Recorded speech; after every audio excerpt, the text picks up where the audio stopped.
समोरच्या लोकांना विनंती आहे की तुम्ही एकदम समोरच्या लोकांनी बसून घ्या, म्हणजे मागच्या मुलांना आणि महिलांना पुढचं दिसेल.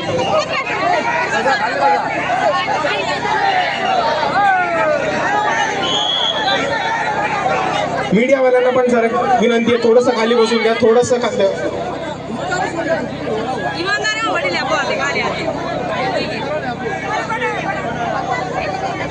2 मिनिटं शांत बसून घ्या सगळ्यांनी फक्त.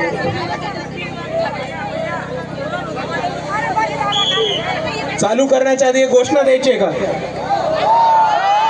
चालू करण्याच्या आधी एक घोषणा द्यायची आहे का?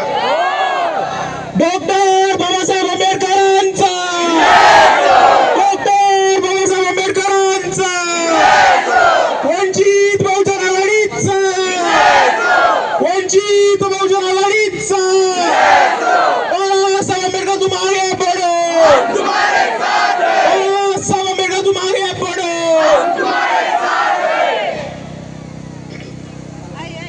चालू करण्याआधी इथे उपस्थित सगळे मान्यवर, मंचावरील सगळे मान्यवर, तशाच इथे उपस्थित माझ्या सगळ्या माता भगिनी, वडीलधारी मंडळी आणि या चळवळीतल्या तमाम साथीदारांना माझा मानाचा, सन्मानाचा, प्रेमाचा क्रांतिकारी जय भीम. मित्रांनो, आपल्याला सर्वांना माहिती आहे की आपण आज इकडे का जमलो. 31 तारखेला आपण लांडोर बंगल्यावरती जमण्याचं महत्व आपल्या सर्वांना माहिती आहे. नसेल माहिती तर मी परत एकदा सांगतो की एक महत्वाची केस इकडे घडली होती आणि या केसमध्ये बाबासाहेब आंबेडकर वकिली करायला आले होते आणि तेव्हा ते लांडोर बंगल्यावरती थांबले होते. याच्यामधलं विशिष्ट असं की बाबासाहेब आंबेडकर जेव्हा वकिली करायला आले होते त्यांनी त्या माणसाची केस सुद्धा घेतली होती आणि बाबासाहेबांनी त्या निर्दोष माणसाची सुटका केली होती आणि त्या माणसाला फाशीपासून वाचवलं होतं आणि त्या माणसाची निर्दोष सुटका केली. हे किती तारखेला घडलं होतं? 31 जुलैला, बरोबर. आता आपण ह्याचा संदर्भ फक्त आजपर्यंत घडणाऱ्या गोष्टींची जरा लावूया आणि आपल्याला कळेल समाजाची काय. एका निर्दोष माणसाला, निरपराधी माणसाला फाशीची शिक्षा होणार होती आणि त्या माणसाला फाशीपासून वाचवलं बाबासाहेब आंबेडकरांनी. म्हणजे व्यवस्थेपासून एका निर्दोष माणसाला वाचवलं तर ते डॉक्टर बाबासाहेब आंबेडकर. आणि कालच्या दिवशी 30 जुलैला सर्वोच्च न्यायालयामध्ये बाळासाहेब आंबेडकरांनी सोमनाथ सूर्यवंशीच्या केसमध्ये एक महत्वाचा टप्पा पार करून सोमनाथ सूर्यवंशींना न्याय मिळवून द्यायचा एक मोठा टप्पा पूर्ण केलेला. तर आपण एक महत्वाची गोष्ट समजून घ्या. 31 तारखेला बाबासाहेब आंबेडकरांनी एका निर्दोष माणसाला व्यवस्थेपासून वाचवलं आणि 30 तारखेला बाळासाहेब आंबेडकरांनी एका निर्दोष माणसाला न्याय मिळवून देण्याचं काम केलंय. आणि हा इतिहास आपण विसरलो नाही कामा पाहिजे. हा इतिहास आपण विसरलो नाही कामा पाहिजे. आज जे आपण इकडे जमण्याचं महत्व आहे त्याचं महत्व इतकं सोपं नाही. त्याचं महत्व आपल्या सर्वांना समजून घ्यायला लागणार. आपण इकडे एवढ्याचसाठी नाही जमलो की 1936 साली बाबासाहेब आंबेडकर राहून गेले होते. आपण इकडे याच्यासाठी जमलोय कारण आपण बाबासाहेबांच्या विचाराला अभिवादन करतो. आपण याच्यासाठी जमलोय कारण आपल्याला बाबासाहेबांचे विचार पुढे घेऊन जायचे. आणि त्याच पद्धतीने जेव्हा 1936 सालामध्ये एका निर्दोष माणसाला गुन्हा होत होता त्याच पद्धतीने या महाराष्ट्रामध्ये एका पोलिसांच्या मारहाणीमध्ये एका निर्दोष माणसाचा मृत्यू झाला आणि त्याला न्याय मिळवून द्यायचं काम हे बाळासाहेब आंबेडकरांनी केलंय. आपल्याला सोमनाथ सूर्यवंशी यांची घटना माहिती आहे? परत एकदा सांगतो ज्यांना नसेल माहिती त्यांच्यासाठी. परभणीमध्ये एक बाबासाहेबांचा पुतळा आहे आणि त्या पुतळ्याच्या समोर एक संविधानाची प्रत आहे. एक माणूस आला, त्यांनी त्या संविधानाच्या प्रत तोडली आणि बाबासाहेबांच्या पुतळ्याची विटंबना केली. तिकडच्या तिकडे आंबेडकरवादी येऊन त्या माणसाला धरायच्या आत पोलिसांनी त्या माणसाला गायब केलं आणि रातोरात तो माणूस वेडा ठरवून त्याला मेंटल हॉस्पिटलमध्ये भरती करून त्याला इकडच्या समाजापासून वाचवलं. जसं लोकांना कळलं की बाबासाहेबांच्या पुतळ्याची विटंबना झाली आणि संविधानाचा प्रत ओढलं गेलंय तेव्हा खूप मोठ्या प्रमाणामध्ये उत्स्फूर्तेने भावनिक झालेले भीम अनुयायी, भीम सैनिक हे रस्त्यावरती आले आणि आंदोलन करायला लागले. जशी ही लोक रस्त्यावरती यायला लागली तिकडे तशी समोर पोलिसांची स्क्वॉड तयार होती. परभणीच्या बाहेरनं आलेले, परभणी ग्रामीण मधनं आलेले, नांदेड मधनं, हिंगोली मधनं आलेले पोलीस तिकडे उभे होते आणि जसे आलेल्या लोकांवरती त्यांनी लाठीचार्ज, हमला ह्या जोरात चालू केला. आपण अजूनही व्हिडिओ बघितले असतील की पोलिसांनी कशी बेदम मारहाण केली आहे तिकडच्या नागरिकांना. गर्भवती महिलांच्या पोटावरती उभं राहून त्यांना लाथांनी मारण्यात आले. वयस्कर महिलांना काठ्यांनी तुडवण्यात आले. ज्या गाडीवरती अशोक चक्र होतं, जयभीम होतं किंवा बाबासाहेबांची सही होती ती गाडीची काच फोडण्यात आली आहे. आणि हे अजून कोणी नाही केलं तर या महाराष्ट्र सरकारच्या पोलीस प्रशासनाने केलंय.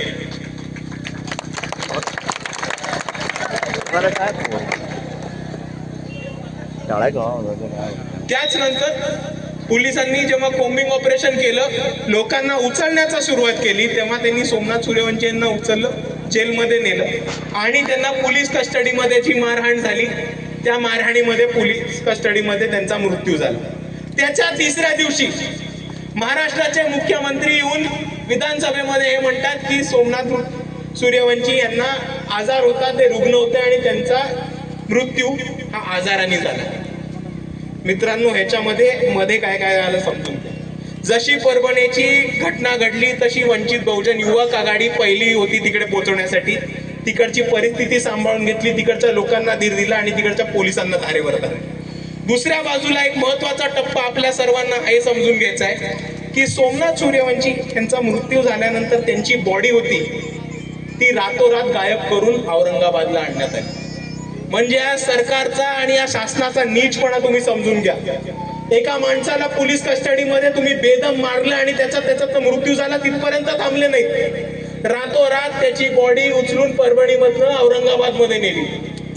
वंचित बहुजन आघाडीच्या कार्यकर्त्यांनी आणि वंचित बहुजन आघाडीच्या युवक कार्यकर्त्यांनी ती गाडी थांबवली, पोलिसांना रस्त्यावरती अडवलं आणि तिकडे आंदोलन केलं. गाडी समोर काही लोक झोपले आणि म्हटले की जोपर्यंत सोमनाथ सूर्यवंशी यांची बॉडी परभणीमध्ये पोस्टमॉर्टम साठी येत नाही तोपर्यंत आम्ही थांबणार. तर आपण समजून घ्या यांचा कट कुठपर्यंत चाललाय. बेदम एका बिचाऱ्या माणसाला तुम्ही पोलीस स्टेशन मध्ये मारता, पोलीस कस्टडीमध्ये मारता, त्याचा मृत्यू होतो. मग त्याच्यावर कारवाई होऊ नये म्हणून तुम्ही त्याची बॉडी हलवता आणि त्याचा पोस्टमॉर्टम होत नाही. तर आपला जो लढाई होता सोमनाथ सूर्यवंशींच्या न्यायासाठी, तो सोमनाथ सूर्यवंशींची बॉडी पोलिसांकडनं ताब्यात घेऊन त्याचं पोस्टमॉर्टम करून देवेंद्र फडणवीसांना विधानसभेमध्ये खोटं ठरवण्यापर्यंतची चाललेली आहे. ती आता उच्च न्यायालयामध्ये औरंगाबादच्या बाळासाहेब आंबेडकर लढलेत आणि काल सोमनाथ सूर्यवंशींच्या आईंच्या बाजूनी निकाल हा सर्व उच्च न्यायालयाने दिलेला. पण मित्रांनो हे समजून घ्या की हा एक छोटासा टप्पा आहे आपल्या लढाईमध्ये. पण आजही आपण जल्लोष साजरा केला, आपण आनंद साजरा केला, आपण आपली ताकद दाखवली, तरी इकडच्या पोलीस प्रशासनाला, इकडच्या मनुवाद्यांना, इकडच्या धारकऱ्यांना, इकडच्या अर्ध्या चड्डीवाल्यांना हे वाटतं की ते पोलीस स्टेशन मध्ये टाकून आपल्याला मारू शकतात, संपू शकतात आणि आपण दबणार आहोत, आपण घाबरणार आहोत, आपण शांत बसणार आहोत. आता तुम्ही मला सांगा, असा प्रदर्थ आपल्यावरती कोणी हल्ला केला तर आपण ऐकून घेणार आहोत का? घाबरणार आहोत का? दबणार आहोत का? आता एकत्र येऊन आपल्याला इकडच्या प्रशासनाला आणि तमाम मनुवाद्यांना सांगायचं आहे की इकडचा आंबेडकरवादी पेटून उठलाय, इकडचा आंबेडकरवादी हट्टावरती पेटून उठलाय. आता समोर आला तर आम्ही सोडणार नाही, आता समोर आला तर आम्ही सोडणार नाही. कोणाचाही बाप येऊ द्या, आम्ही तुम्हाला भीक घालत नाही एवढं सांगून थांबतो. आणि ह्याच जोशाने, याच ताकदीने आपल्याला लढायचंय मित्रांनो, लक्षात ठेवा. तर अरुणाबांनी आपल्याला खूप महत्वाचं सांगितलं, फक्त त्याच्यात थोडीशी एक दुरुस्ती करतो आपण, परवानगी असते. आबा म्हटले की आंबेडकर नाव सोडलं की सोडून देत. माझं म्हणणं त्याच्याहून थोडं पुढे, आणि तुम्ही ते ट्राय करणार का माझ्या बरोबर? करणार का? पुढच्या वेळेस कोणी गाडी थांबवली, आंबेडकर नाव दुसऱ्यांना, पहिले कॉलर टाईट करून त्याच्या डोळ्यात डोळे टाकून म्हणायचं, भाऊ मी जय भीम म्हणायचं. कोणी कोणी थांबवलं, कोणी अडवलं तर डोळ्यात डोळे, कॉलर टाईट करून त्याला म्हणायचं, भाऊ मी जय भीमवाला आहे. आता सांग तुझ्यात दम आहे का मला थांबवायचा का नाही? एकदा पोलीस असू दे, गाव गुंडे असू देत, भाजपचे गुंडे असू देत, राष्ट्रवादीचे गुंडे असू देत, शिवसेनेचे गुंडे असू देत, किंवा नागपूरचे अर्धे चड्डीवाले असू दे, तुम्ही एकदा डोळ्यात डोळे टाकून टाईट करून त्याला म्हणून तरी बघा, मी जय भीमवाला, तू काय करतो दाखव मला. एकदा म्हणून तरी बघा, मग परत तो घरी नाही गेला उलटा तिकडचं करून तर मला सांगा फक्त. आणि मित्रांनो, ही ताकद आपल्याला मजबूत ठेवायची. आपल्याला आज दिसत असेल की आपण प्रत्येक पायरीवरती पुढे चाललोय, प्रत्येक टप्प्यावरती पुढे चाललोय. आपण फक्त एक टप्पा आपल्याला या लढाईमधला गाठायचा, तो म्हणजे राजकीय सत्ता. कारण तुम्ही समजून घ्या, आपण कितीही लढाई उभ्या केल्या, किती चळवळ उभी केली, जोपर्यंत राजकीय सत्ता इकडे समाजाला विकून खाणाऱ्यांच्या हातामध्ये जोपर्यंत राहते, तोपर्यंत समाजाचा उद्धार होणं खूप अवघड आहे. आपण सर्वांनी समजून घेतलं पाहिजे. आणि म्हणून आपल्या नावासाठी, आपल्या हक्कांसाठी आणि आपल्या स्वतःच्या माणसांसाठी लढणारा नेता आणि लढणारा पक्ष आपल्याला सर्वांना निवडून एक राजकीय भूमिका घेऊन उभं राहायचं आहे. पात्रांनो, माझं ठरलेलं आहे, भावांनो बहिणींनो, माझं ठरलेलं आहे. मी माझा नेता निवडलेला आहे, मी माझा पक्ष निवडलेला आहे. तुम्ही निवडणार आहात का? तुम्ही निवडणार आहात का? आपले नेते कोण? आपले नेते कोण? आपला पक्ष कुठला? आपला पक्ष कुठला? एवढं म्हणून मी थांबतो. जय भीम, नमो बुद्धाय.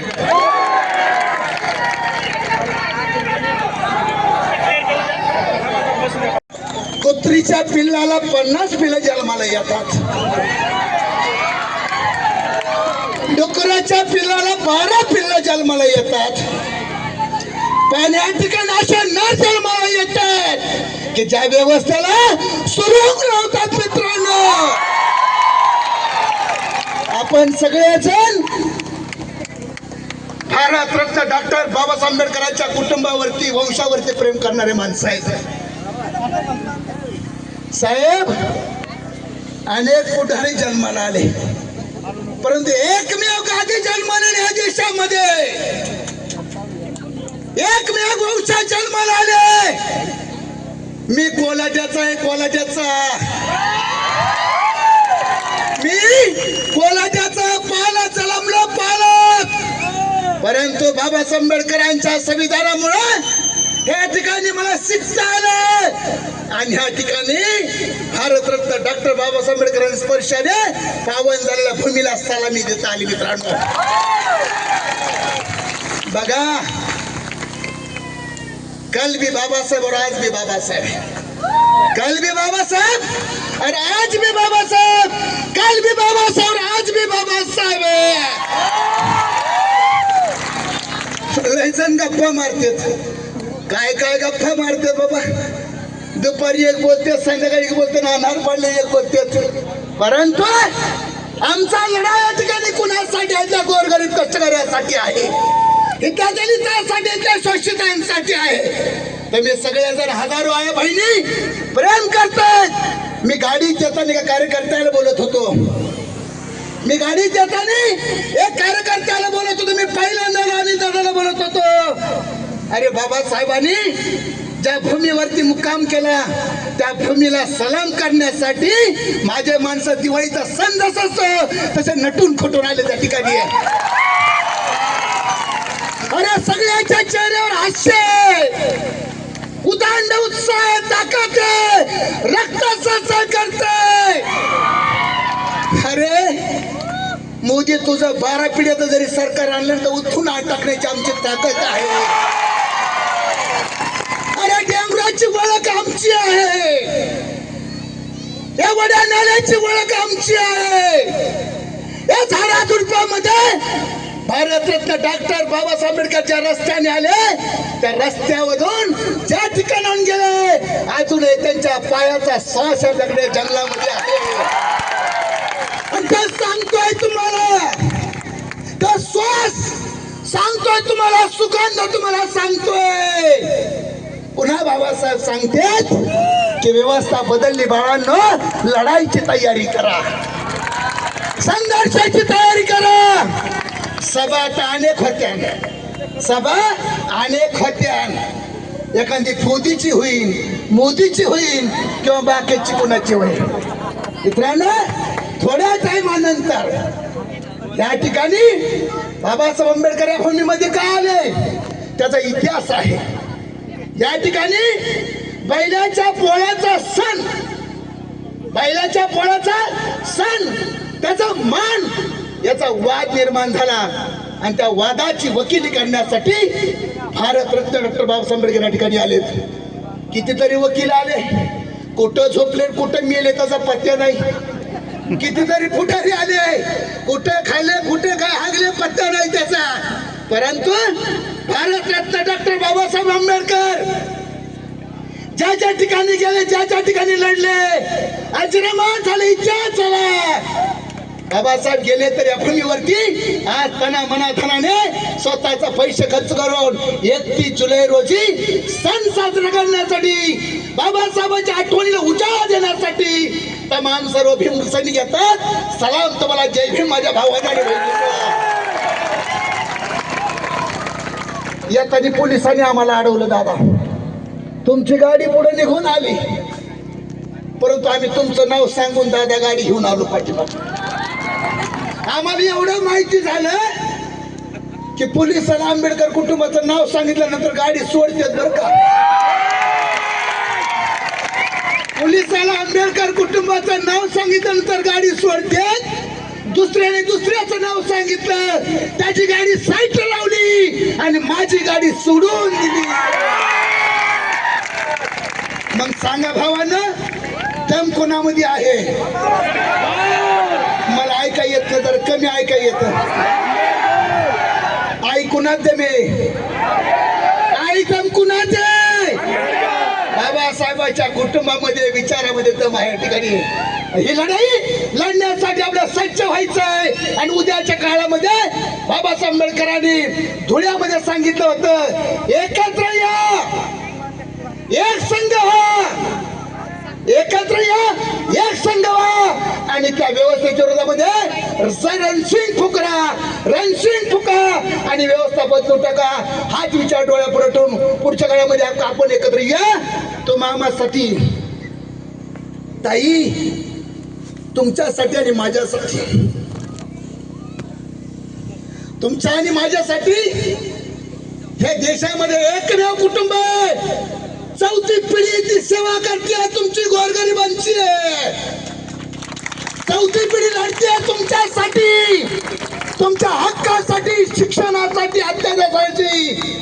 त्या पिढीच्या सोबत, त्या कुटुंबाच्या सोबत तुम्ही सगळ्यांनी सज्ज व्हावं आणि ते देतील आदेशाचं पालन करावं, एवढीच्या ठिकाणी विनंती करतो. जाता जाता 2 घोषणा देतो. ताई, घोषणा द्यायचंय, जोरात द्यायचंय सगळ्यांनी, बरोबर? बघू कुणाचा किती आवाज आहे. माझ्या बहिणींचा आवाज जास्त का भावांचा आवाज जास्त आहे? तुम्ही का गप्प बसाच ना? हा, तुमचं ज्याचं लग्न झालं असेल त्याला बायकोची शपथ आहे, त्याचं नसन झालं त्याला होणार आहे बायकोची शपथ आहे.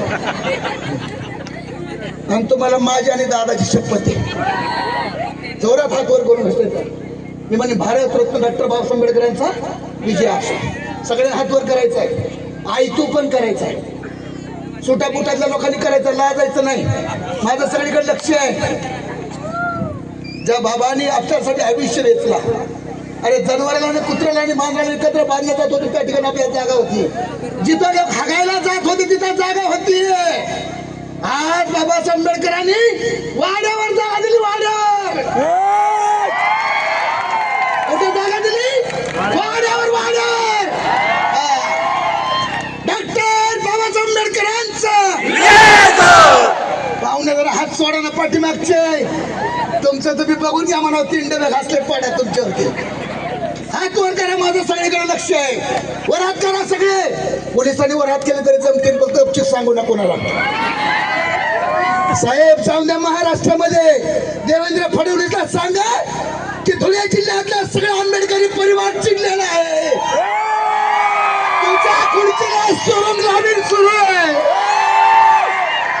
डॉक्टर बाबासाहेब आंबेडकरांचा.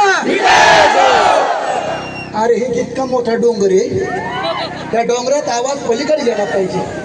स्टेजवाल्यांसुद्धा वर हात करायचं किरणराव. हा मी का बघायचं नाही.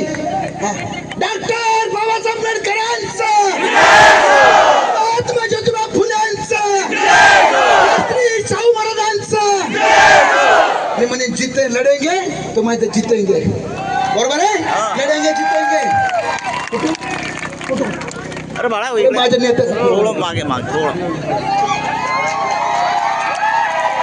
कोणासाठी लढताय माहिती ना, तुमच्यासाठी. अरे लढाएंगे, हात वर करा, हात मी सुट्टी देणार नाही तुम्हाला. लढाएंगे, लढाएंगे, लढाएंगे, लढाएंगे. धन्यवाद. जय भीम.